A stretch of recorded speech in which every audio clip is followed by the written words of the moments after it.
They said the lake only returned what the world had truly lost.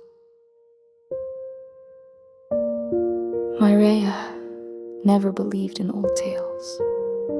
Her village had hundreds stories whispered by firelight and embroidered into tapestries, but they were just that, stories. Still, at every twilight since the end of the war, she wandered to the lake's edge, whispering a name into the hush of dusk. Rowan. He had come to them during the frost season, carrying more wounds than words. No lineage, no gold, just a cracked blade and eyes like winter skies. Mireia, the apothecary's daughter, was the one who mended him. And somewhere between tending his injuries and teasing out his silences, she fell in love.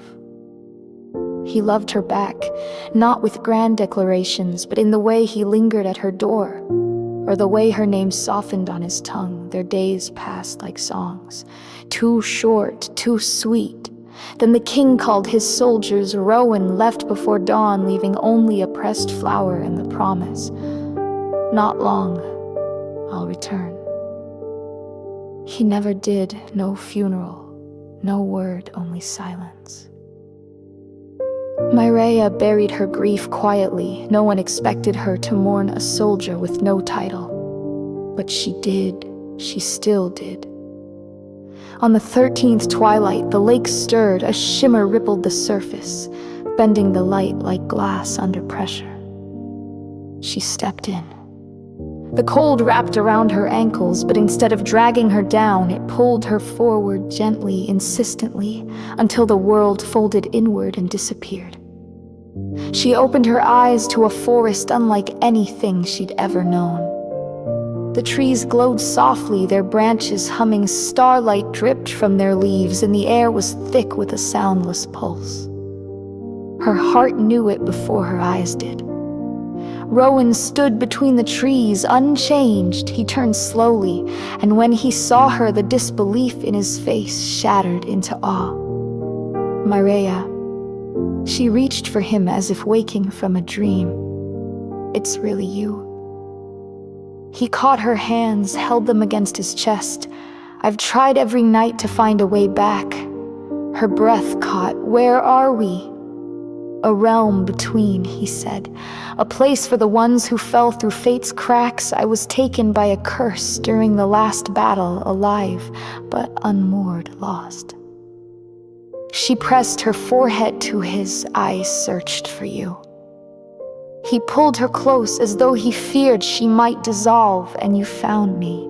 But this place, it's not meant for you." "I don't care," she whispered. "I'm not leaving you." "The forest won't let me go unless it's given something back," he said. "And if you stay too long, it'll take you too." The trees around them flickered. The lake's pull began to return. "No," she said, gripping him. "Then take me with you, I'll stay." He shook his head, grief threading his voice. "You belong to the world of the living. I don't, not yet." She felt the forest slipping away beneath her feet, the realm unraveling. "Rowan," she choked, "don't let this be the end." He reached into his coat and tied a delicate chain around her wrists, silver, threaded with light. "This will keep me close," he said. "If ever the lake calls again, I'll follow." Their lips met once, one last taste of a love that defied time.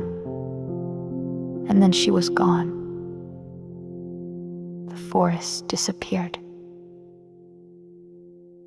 She awoke on the lake shore, soaked through, heart pounding, but the silver thread still wrapped her wrist, pulsing with something alive. Mireia never waited by the water again. She lived, she healed, and when she smiled, it no longer cracked her. But each twilight she wore the chain, and when the wind moved just right over the lake, she heard it, a faint whisper, her name. Because love that strong doesn't vanish. It waits, it remembers, and someday it returns.